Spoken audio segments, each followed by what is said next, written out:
One day, Edward arrived at the docks, where he heard some folks laughing.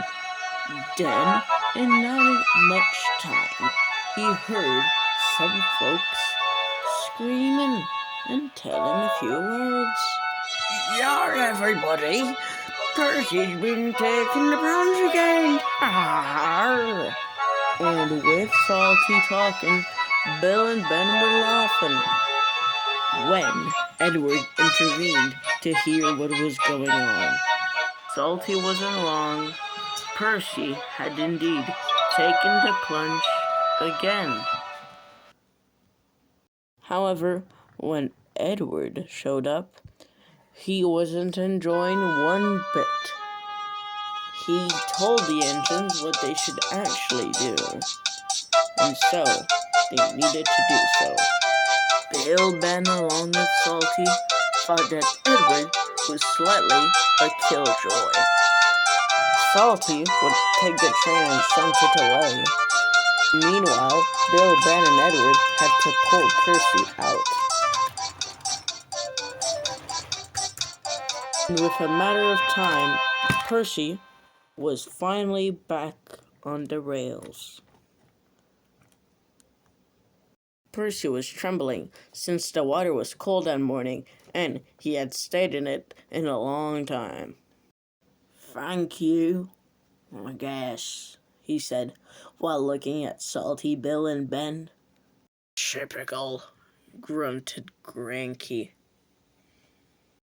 Percy left the docks as quick as he could. Percy's first destination he wanted to go at was the washdown.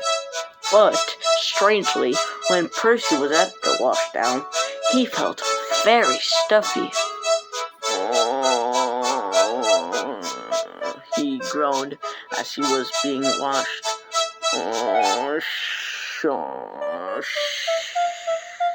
Then Elizabeth, the vintage lorry, pulled up. "What is with all the noise?" "I feel all stuffy is all." How? "I don't know anymore." Later that night, Percy had to pull the mail train, but he was still too stuffy.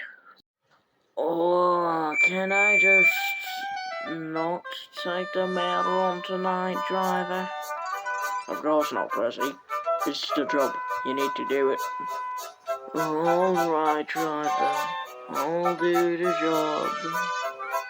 10 minutes later, and the train was filled with mail. Percy was ready to start.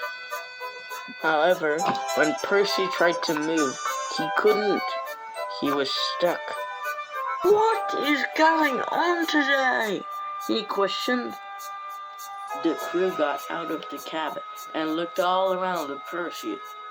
At one point, the firemen looked in the tanks. And then he called the driver to check it out.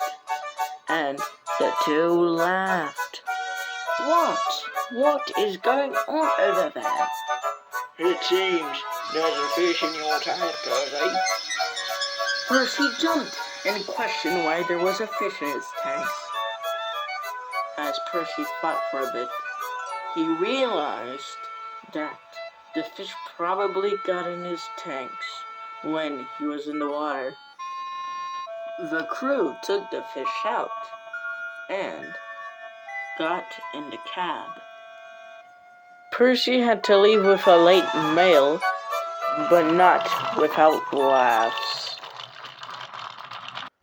However, meanwhile, the station master remembered when Thomas had fish in his tanks.